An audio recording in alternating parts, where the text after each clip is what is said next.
Halo teman-teman, kembali bersama channel Berlatih Fisika. Kali ini kita akan membahas tentang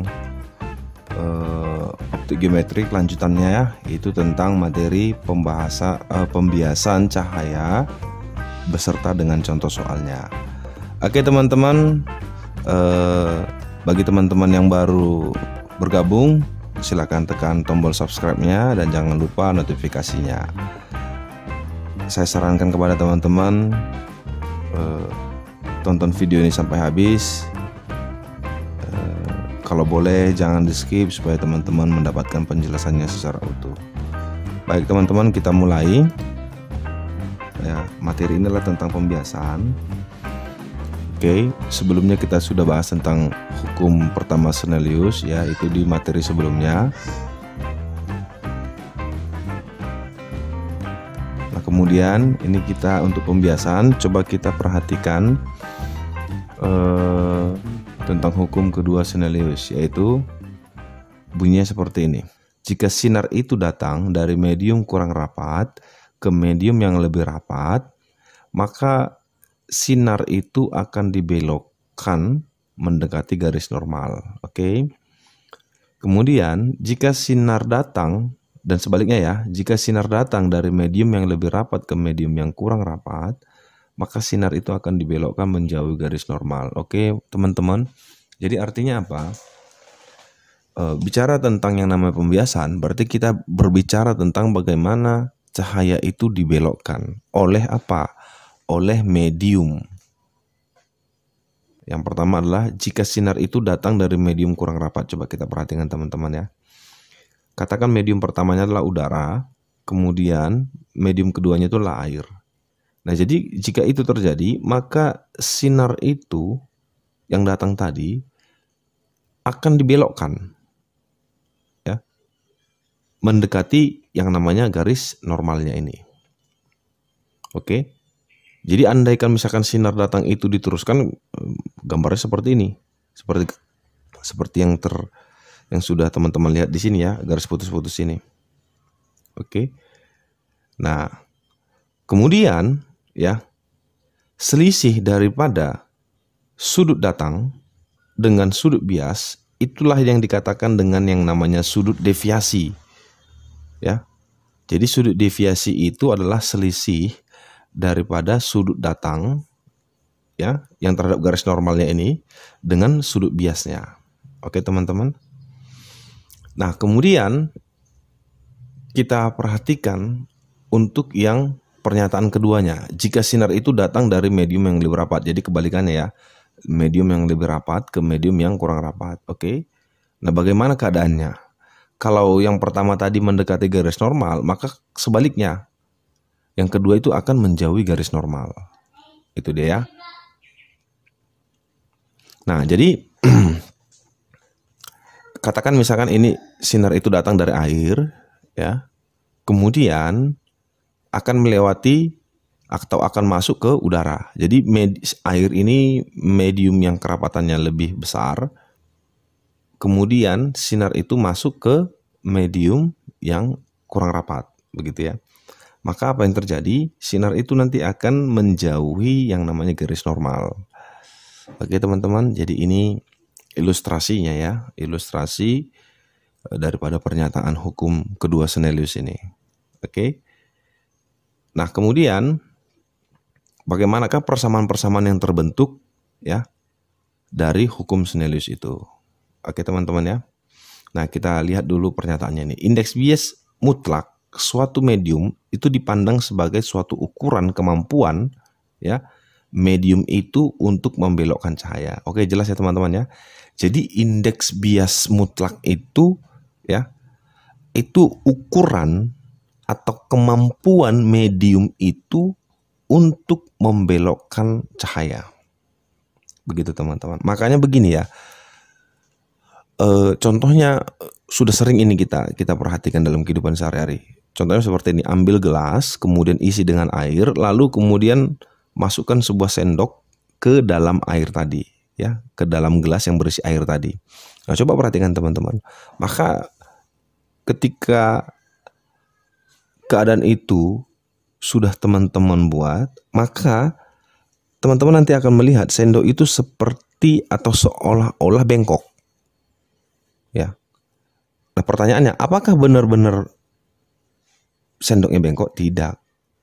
Nah, itu akibat daripada ilusi dari pembiasan itu. Ya. Jadi sinar itu datangnya dari udara ke air, ya, ke medium yang lebih rapat. Oke. Jadi sinar itu dibelokkan. Oke, teman-teman ya. Nah, kemudian secara matematis ya persamaannya ditulis seperti ini. Ya, ini N1 ini adalah indeks bias medium pertama sinar itu datang. Ini sudut yang dibentuk sinar itu terhadap garis normal ya, di mana sinar itu mulai datang. Nah, kemudian N2 ini adalah indeks bias, artinya medium yang kedua ya, di mana terjadinya pembiasan itu atau pembelokan cahaya itu. Dan ini adalah sudut yang dibentuk ya oleh cahaya pembiasan itu terhadap garis normalnya. Oke. Nah, jadi indeks bias itu ya, ini indeks bias mutlak itu ya. Indeks bias mutlak itu adalah perbandingan antara sudut datang ya secara matematis ini ya dengan sudut bias begitu.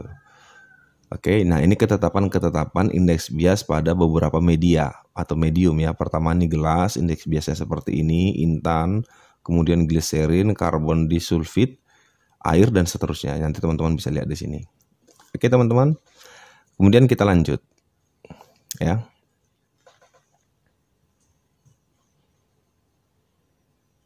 Nah, bagaimanakah hubungan antara cepat rambat, frekuensi dan panjang gelombang cahaya dalam indeks bias itu? Oke, teman-teman ya. Karena begini, teman-teman. Kita sudah pelajari bahwasanya ya di materi sebelumnya kita sudah pelajari yang tentang yang namanya frekuensi, panjang gelombang, cepat rambat gelombang kan begitu ya. Cahaya itu bentuk dari sebuah gelombang kan begitu. Oke, di mana cahaya itu memiliki yang namanya panjang gelombang, frekuensi dengan kecepatannya, kecepatan rambatnya. Oke, maka kita lihat. Ketika kita pelajari yang namanya gelombang ya, gelombang cahaya kan begitu ya, atau persamaan umum untuk gelombang cepat rambat gelombang ya. Cepat rambat gelombang itu kan V sama dengan lambda dikali frekuensi, panjang gelombang dikali frekuensi kan begitu ya. Berarti cepat rambat gelombang itu ya berbanding lurus terhadap panjang gelombangnya kan begitu ya, lambda kali frekuensi kan seperti itu ya. Oke, jadi cepat rambat gelombang itu sebanding dengan panjang gelombangnya. Jadi artinya apa? Kalau panjang gelombangnya besar, maka cepat rambatnya juga akan besar begitu. Oke, teman-teman. Kemudian, secara matematis bisa seperti ini. Ya. Cepat rambat gelombang, ini kecepatannya, oke. Dengan indeks bias. Jadi gini, cepat rambat gelombang dengan indeks bias itu berbanding terbalik. Jadi kalau secara matematis bisa begini, V sama dengan 1/n gitu ya. Oke. Nah, maka untuk indeks bias mutlak ya, boleh dikatakan seperti ini. Ya secara matematis ya, itu merupakan perbandingan antara cepat rambat gelombang cahaya. Ini ya. Cepat rambat gelombang cahaya dalam ruang vakum dengan kecepatan rambat cahaya dalam satu medium. Nah, jadi bisa ditulis seperti ini. Oke, teman-teman ya. Jadi ini C ini kecepatan cahaya ya dalam udara. Kemudian ini dalam medium. Oke. Atau boleh nanti teman-teman lihat seperti ini persamaannya ya. Nah, jadi kalau dirangkum semuanya persamaan dari hukum Snellius itu atau tentang pembiasan itu adalah seperti ini. Jadi ini adalah untuk persamaan Snelliusnya, persamaan umumnya. Untuk persamaan Snellius yang kedua ya. Oke. Kemudian ini hubungan antara cepat rambat dan indeks bias, dan ini hubungan antara panjang gelombang dengan indeks bias. Oke, ini rangkumannya teman-teman. Oke, teman-teman. Nah, sekarang kita lihat dulu contoh-contohnya. Ya. Kita ambil satu contohnya seperti ini. Sebuah keping kaca sejajar dari bahan kaca, oke, dengan indeks biasnya 1,5 dicelupkan sebahagian ya. Jadi tercelup dia sebahagian di dalam air. begitu, dengan indeks bias airnya adalah 3/4. Jadi artinya kaca itu ada sebahagian yang berhubungan dengan udara, kemudian satu lagi ada yang berhubungan dengan air. Jadi itu maksudnya bahwasanya tercelup sebahagian dalam air, oke? Kemudian seberkas sinar datang pada permukaan kaca yang atas, oke, dengan sudut datang alfa. Jadi maksudnya di sini adalah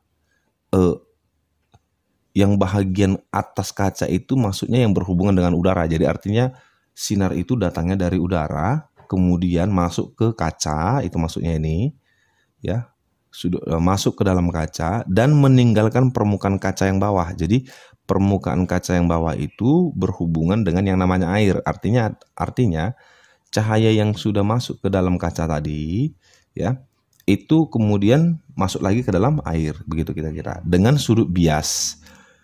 Oke, jadi dengan sudut bias sin beta, dibuat di sini simbolnya beta ya. Sinus beta itu harganya adalah 3/8.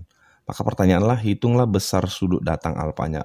Berapakah besar sudut datang sinar itu dari udara itu ya, sinar awalnya begitu. Oke, maka untuk menjawab soal seperti ini teman-teman, coba kita sekali lagi saya katakan bahwa saran saya ya, teman-teman kalau membahas soal fisika itu kalau boleh buat sketsa gambarnya sesederhana mungkin, begitu ya. Karena untuk membahas soal fisik, ya namanya fisika ya. Fisik itu berarti kita kenali dulu fisiknya, lalu kita kemas semuanya itu dalam bentuk matematis, begitu teman-teman ya. Oke teman-teman, nah sekarang kita lihat penyelesaiannya, tapi kita amati dulu fisiknya. Nah jadi inilah kaca tadi ya teman-teman, ini kaca tadi. Nah, jadi ini kaca bagian atas, ini kaca bagian bawah, di mana bagian atasnya ini berhubungan dengan yang namanya udara. Oke, indeks bias udara itu 1, ya. Kemudian indeks bias kaca inilah 1,5. Kemudian bagian bawahnya ini berhubungan dengan air, ini dia, di mana indeks bias airnya itu adalah 4/3 ya. Oke, teman-teman. Nah, coba kita amati. Pertama, sinar itu datang dari medium. Ini dari udara ya, medium yang kurang rapat kan begitu ya, berdasarkan hukum Snellius itu ya, kita perhatikan. Sinar datang dari medium yang kurang rapat. Oke, nah harusnya kan diteruskan ini ya, harusnya kan diteruskan kan gitu. Tapi karena dia masuk ke medium ya, ke medium yang lebih rapat, maka sinar itu akan dibelokkan mendekati yang namanya garis normal. Ini dia, mendekati garis normal, ini garis normalnya ya. Nah ini dengan sudut seperti ini. Oke. Nah kemudian sampai dia ke kaca bagian bawah sudah. Oke. Nah kalau dari sini ini kan ada dua keadaan ya, udara, kaca. Nah kemudian dari kaca, oke, dari medium yang lebih rapat masuk ke medium yang kurang rapat, air, kan begitu. Maka sinar itu akan dibelokkan menjauhi ya. Tadi kalau dia yang ke medium yang lebih rapat, dia mendekati. Kalau ke medium yang kurang rapat, dia akan menjauhi garis normal. Seperti ini teman-teman. Nah ini dia. Ya, sesuai dengan yang ditawar di soal bahwasanya kita lihat ya. Udara, indeks bias udara itu 1, kaca 1,5, air 4/3, kemudian sudut. Nah ini sudut ya, sudut biasnya yang dari kaca ke air itu besarnya adalah 3/8. Ya, nilai sin betanya itu 3/8. Itu dia, itu di soal tadi ya. Nah, pertanyaannya adalah ini, berapakah sudut datangnya ini katanya gitu. Oke. Nah, sekarang kita menggunakan ya, sekarang kita tinggal menghitung. Nah ini kita setelah kita amati fisiknya, sekarang kita tinggal kemas dalam bentuk matematik. Nah sekarang kita gunakan hukum Snellius ya untuk mencari berapakah sudut datangnya ini yang dari udara. Hukum Snellius kan seperti ini ya. Yang kedua ya, medium, indeks bias medium yang pertama. Oke, ini sudutnya, sudut yang dibentuk terhadap garis normal. Lalu ini adalah indeks bias medium kedua atau tempat terjadinya pembiasan itu. Kemudian ini sudut yang dibentuk. Oke, yang ditanya ini alfa. Nah sekarang kita lihat data-data yang ditawari di soal. Indeks bias udara sudah diketahui, oke. Sudut alfanya ini yang ditanya. Kemudian indeks bias kacanya sudah diketahui. Kemudian sudut, nah ini K ya, sudut yang dibentuk pada kaca ya terhadap garis normal itu tidak ada diketahui di soal. Berarti harus kita cari. Nah ini sin theta K-nya ini, sin theta kacanya ini harus kita cari. Nah dari mana? Dari sini, dari keadaan yang kedua ini. Oke, dari keadaan kedua ini maka kita coba lihat. Ya, kita gunakan tetap hukum Snellius yang kedua. Oke. Nah, ini sekarang kita penggal, yang kita perhatikan yang ini aja ya, yang ini. Yang di kaca bagian bawah ini. Nah, datangnya dari kaca. Oke, ini datangnya dari kaca, kemudian dibiaskannya ke air. Ya, ini bagian airnya. Oke, sekarang kita lihat data-datanya. N kaca diketahui.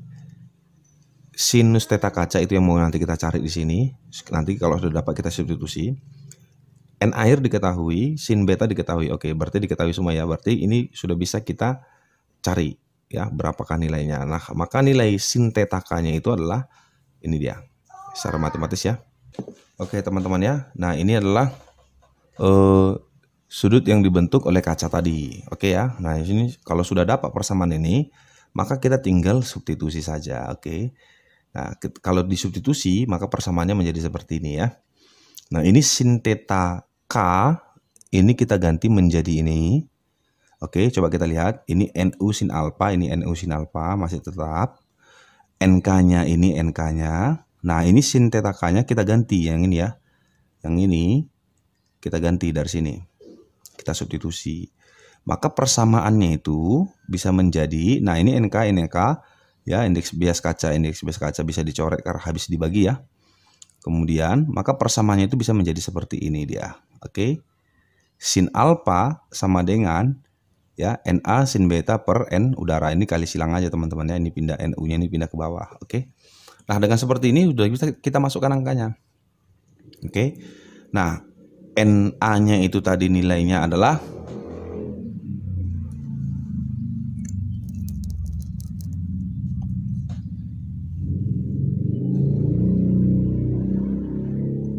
indeks bias airnya itu nilainya adalah 4/3. Lalu sin betanya itu nilainya 3/8. Nah ini dia. Kemudian N udaranya ini nilainya adalah 1. Maka secara matematis 3 dengan 3 ini bisa habis dibagi. 4/8 ini, 4 dibagi 8 ini bisa dibagi atau disederhanakan ya. Oke, maka ini 4 sama-sama dibagi 4. Ini habis dibagi 4 tinggal 1. 8 bagi 4 itu menjadi 2 ya. Ini 1, ini 2, maka hasil sin alfanya itu menjadi apa? Setengah. Nah, sekarang kita lihat berapakah sudut yang dibentuk, kan begitu ya. Nah, ini sin alfa, berarti arcus sinusnya ini ya, itu adalah 30 derajat. Maka dengan demikian, sudut yang dibentuk oleh sinar datang terhadap garis normal di udara atau di kaca bagian atas itu adalah 30 derajat. Jadi begitu teman-teman ya. Nah, itu contoh soal dari pembiasan tadi. Bagaimana teman-teman? Mudah ya? Sederhana ya? Oke. Jadi teman-teman, dengan kita memahaminya secara utuh fisik itu ya, maka teman-teman bisa ya menyelesaikan soal-soalnya nantinya. Oke teman-teman, saya sudahi videonya sampai di sini. Mudah-mudahan teman-teman mengerti, dan bagi teman-teman boleh dibagikan kepada teman-teman yang lainnya karena berbagi itu adalah indah.